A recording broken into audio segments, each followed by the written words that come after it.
Salut à tous et bienvenue, c'est le JTech. Le JTech, c'est toute l'actualité des nouvelles technologies chaque semaine sur la chaîne techno.tv. Et après Londres la semaine dernière, nous sommes maintenant à l'autre bout du monde, à Shanghai. L'actualité high-tech ne s'arrête jamais. Et cette semaine, l'actu high-tech, c'est le géant américain HP qui l'a fait puisqu'il vient de présenter ici à Shanghai sa nouvelle gamme de PC. Nous vous ferons découvrir aussi tout à l'heure le test du HTC One X. Pour terminer, un gadget insolite, une main robotisée pour se dire bonjour à distance. Soyez les bienvenus avec en panorama derrière Shanghai. C'est parti pour ce JTech.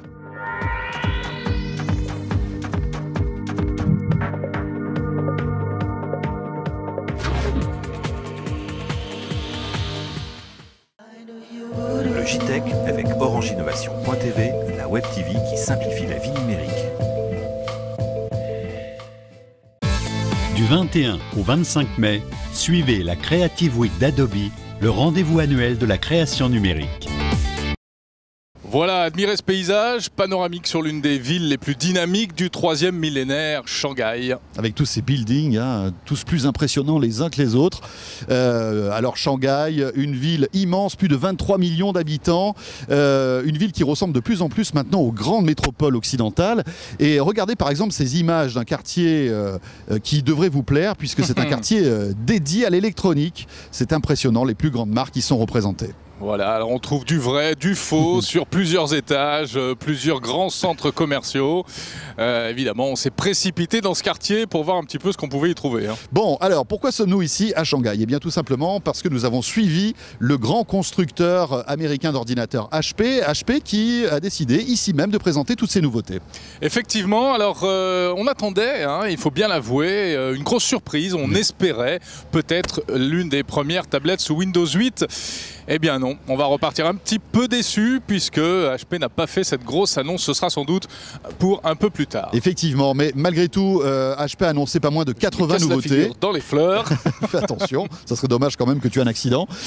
Donc, je le disais, HP a annoncé pas mal de nouveautés, plus de 80 dans tous les domaines, dans le domaine de l'informatique, mais aussi de l'impression, avec notamment, Jérôme, un produit phare, en tout cas que HP veut mettre en avant, qui sortira au début d'été. Il s'agit du nouveau Spectre, un ultrabook très séduisant. Voilà, alors à découvrir d'ailleurs un peu plus en détail sur la chaîne Techno, ce Spectre, c'est le plus léger, le plus beau, le plus puissant, une autonomie de près de 20 heures. Avec une batterie supplémentaire. Voilà, exactement. Alors justement, quelle est la stratégie dans le domaine de l'informatique du géant américain HP? Voici quelques éléments de réponse. Le monde du PC est encore le plus gros segment. C'est un segment de plusieurs centaines de milliards de dollars. Donc ça reste, il y a une demande énorme sur le PC et on compte bien y rester et améliorer notre position de leadership sur le PC. Et c'était le but des annonces d'aujourd'hui. On a aussi fait l'engagement que nous viendrions avec des tablettes avec Windows 8. Windows 8 arrivera dans les mois à venir et vous pouvez compter qu'au-delà de l'Ultrabook, on aura des Ultrabooks pour Windows 8 bien évidemment et on aura aussi des tablettes. Voilà pour ce coup d'œil sur la stratégie du numéro 1 mondial de l'ordinateur, l'américain HP. Alors évidemment, n'hésitez pas à aller faire un tour sur la chaîne Techno pour découvrir d'autres vidéos suite à ce voyage express ici à Shanghai.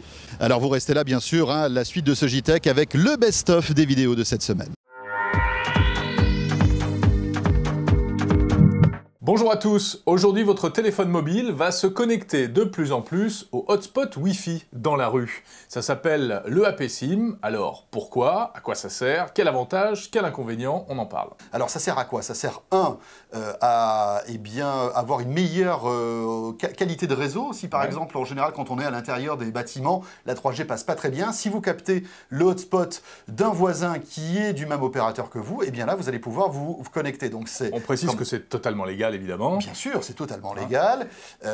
Et d'ailleurs les opérateurs s'en servent de plus en plus parce que non seulement c'est un avantage pour nous consommateurs, mais c'est aussi un avantage pour les opérateurs. Pourquoi? Parce que lorsque vous êtes connecté en Wi-Fi, eh bien ça fait un abonné de moins qui est connecté sur la 3G. Et voilà. Et comme on sait aujourd'hui que les données 3G, ça devient une denrée rare, une denrée qui est énormément utilisée, eh bien le fait qu'ils soulagent un petit peu leur réseau 3G grâce à cette technologie Wi-Fi, eh bien c'est pas mal. Et ce qui se passe, c'est que on va associer votre numéro de téléphone en fait à tous les hotspots Wi-Fi de votre opérateur, tout simplement. Ce qui fait que lorsque vous allez arriver arriver, je sais pas moi, par exemple j'arrive chez toi, chez Jérôme, tu es chez Free Mobile et je suis chez Free Mobile, automatiquement mon téléphone portable va détecter que tu es chez le même opérateur que moi et je vais me connecter sur ta box Wi-Fi. Sans rien faire, c'est automatique. C'est pas la peine que je sois abonné Free Mobile, il faut que je sois abonné Freebox. Freebox, bien sûr, voilà. Effectivement, il faut que tu sois abonné Freebox. Okay. Et donc, alors pour l'instant c'est chez Free, ça va arriver chez les autres opérateurs. L'objectif c'est que au maximum, je veux dire, de couverture, vous allez pouvoir vous connecter chez un opérateur, chez un hotspot Wi-Fi qui appartient à votre opérateur. Et la nouveauté, c'est que c'est entièrement automatique. Pas besoin de code à rentrer. C'est pas comme Free Wi-Fi où il fallait à chaque fois taper un identifiant, un mot de passe. Là, non, c'est la carte SIM qui s'occupe de tout, qui s'occupe de détecter que les opérateurs sont compatibles et de faire passer une partie de vos données, non plus par la 3G, mais par le Wi-Fi. Salut à tous, c'est l'un des smartphones les plus prisés du moment, le HTC One X, et on vous le présente tout de suite sur la chaîne Techno. La force de ce téléphone, c'est sa puissance, et sa puissance, on la doit à un tout nouveau processeur. C'est un processeur quad-core signé NVIDIA, donc le fameux Tegra 3 dont on a déjà entendu parler, et qui permet en fait un affichage de tout ce qui est vidéo et de jeux. C'est ce qu'on gagne principalement. Voilà, hyper fluide. Voilà, 1 Go de mémoire vive, 32 Go de stockage. Il n'existe pas d'alternative pour augmenter cette capacité de stockage. C'est-à-dire que c'est un téléphone. On peut rien ajouter. Voilà, c'est un peu le parti pris d'Apple qu'a choisi HTC. On ne peut pas ouvrir le téléphone pour ajouter une carte mémoire, donc c'est du 32 Go.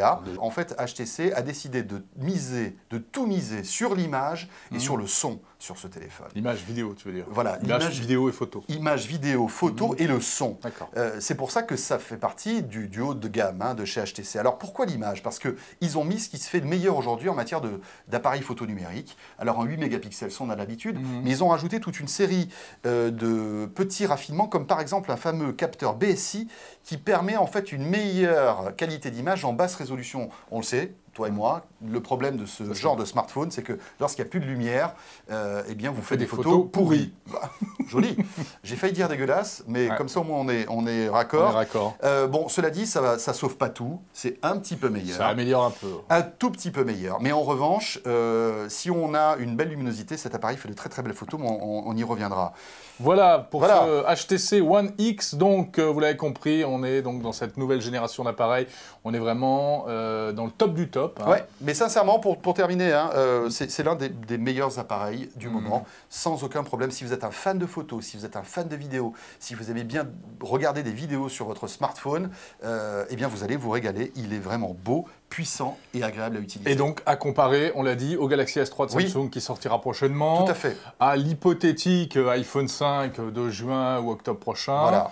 On est dans ce... Voilà, on est dans cette génération-là, mais c'est vrai qu'HTC a un petit peu d'avance par rapport aux autres. HTC est le premier à dégainer sa bête de course. Salut à tous. Aujourd'hui sur la chaîne Techno, une démonstration absolument époustouflante. François, donne-moi la main. Eh bien, dans quelques temps, nous pourrons faire cela à distance. Voilà, ce sont des chercheurs japonais qui ont mis au point la première machine à se serrer la paluche à distance. Alors, explique-nous comment ça marche, parce que j'ai pas bien compris. Ça sert à quoi une machine qui serre la main à notre place? Alors, le problème, c'est que... Bon, sauf si t'as pas de main. Tu sais que les systèmes de visioconférence se développent de plus en plus, notamment dans les entreprises, c'est de plus en plus utilisé. Pour des raisons économiques et écologiques aussi, parce que ça fait des billets d'avion en moins, etc. Donc, on fait des réunions à plusieurs, alors qu'il y en a à Tokyo, un à New York, un à Paris, etc. Mais, eh bien, on s'est aperçu que ça manquait encore un peu de convivialité, même avec une très belle image, même avec un son de très bonne qualité, même avec ce qu'il existe aujourd'hui, des salles de téléprésence. Eh bien, pour mettre un peu de convivialité, ils ont donc eu l'idée, ces Japonais, de créer la poignée de main virtuelle. Donc, toi tu es à Tokyo, moi je suis à Los Angeles, par exemple.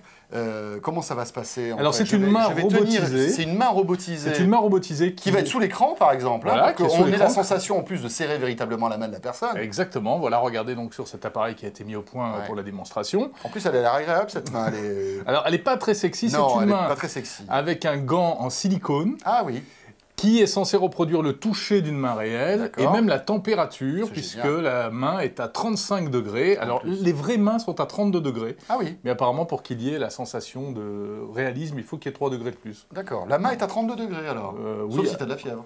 Oui, puis enfin, il y a des gens qui ont les mains chaudes, des gens qui ont les mains froides. Mais bon, la moyenne, ce serait un peu... C'est ça, apparemment, visiblement. Je l'ai appris il y a pas longtemps, je vous le cache pas. Et donc ça apporte, en fait, parce que bon, on se dit c'est ridicule. On est d'accord, c'est ridicule. Mais ça... Ah, moi je trouve pas. Pour ces personnes qui font de la visioconférence, ça ajouterait une espèce de convivialité. Oui. On peut imaginer que ça peut servir aussi à sceller un pacte, serrer la main, parce qu'on a signé un contrat, par exemple. Voilà, tout à fait. Tu vois qu'on ne peut pas faire ça à travers une caméra. Ouais. Bon, et ça permet Est-ce qu'on peut faire Give Me Five comme ça? Alors c'est la question que je me suis posée. Ah, bah, les gamins, ils vont pas pouvoir se checker. Non, ça c'est embêtant. Parce que la main bouge très très peu, en fait. Oui, c'est dommage. Oui, c'est une main un peu fatiguée quand même. Bon, et puis il y a un autre inconvénient, c'est que c'est la même main pour toutes les personnes. Si c'est une jolie jeune fille frêle à l'autre bout, tu lui sers quand même une énorme paluche. C'est pas très... Ouais, c'est sûr. Et puis bon, on n'a pas... C'est pas très hygiénique en plus. Ah bah, au contraire, tu peux changer le gant, changer la main. Tu changes le gant. Ouais, mais en revanche, il n'y a pas cette impression tellement agréable lorsque l'on serre la main à quelqu'un qui a la main moite. Est-ce que tu crois que demain, Jérôme... Oui, voilà, c'est ça. Voilà. Demain, il n'a pas la même voix, d'accord. Est-ce que tu crois que demain, l'avenir, ça sera... On va ouvrir notre ordinateur portable, on va lancer une session Skype et paf, il y a une main qui va arriver comme ça pour serrer la main de l'interlocuteur. Moi, je pense qu'on aura peut-être cet accessoire à la maison, connecté à nos e-devices. Et puis évidemment, tu sais quoi, mais cela dit, on se rapproche un petit peu du vrai personnage virtuel. Rappelle-toi cette machine à bisous qu'on avait évoquée il y a quelques temps de cela sur la chaîne Techno. Alors si tu mets la main plus les bisous, je vous dis pas les applications qu'on va pouvoir inventer, dont nous ne vous parlerons pas évidemment aujourd'hui. Voilà pour ce best-of des vidéos de la semaine et on va se quitter ici toujours sur cet arrière-plan chinois absolument magnifique. On a un temps splendide. Comme là, on est dans le top 5 des plus beaux plans du JTech de la chaîne Techno je pense, cette semaine. Alors on se retrouve bien sûr la semaine prochaine, ce sera un petit peu plus calme, nous serons de retour dans nos studios. En tout cas, merci de suivre la chaîne Techno.tv à la fois sur Dailymotion sur YouTube, sur Orange Innovation TV aussi, puis sur Lyon, sur la TNT, sur TLM. Avec tous nos rendez-vous évidemment. Le Talk iPhone de dimanche dernier et puis les reportages, un reportage par jour, sans oublier l'appart, notre nouveau rendez-vous consacré à l'innovation. Avec des entretiens de décideurs toutes les 2 semaines. Un lundi sur 2, allez découvrir ça sur la chaîne Techno.tv. Voilà, on vous souhaite un excellent week-end et on sera là bien sûr samedi prochain. Salut à tous. Salut à tous, bye bye.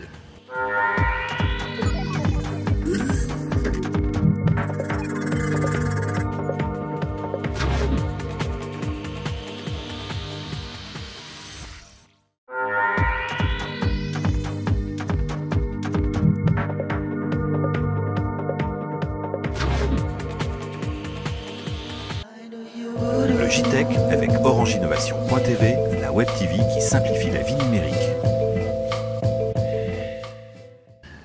Mais décolle-toi, va là-bas, va là-bas. C'est vrai, mais attends, là ça va ? Non mais regarde, là, je sais pas si tu vois, mais tu as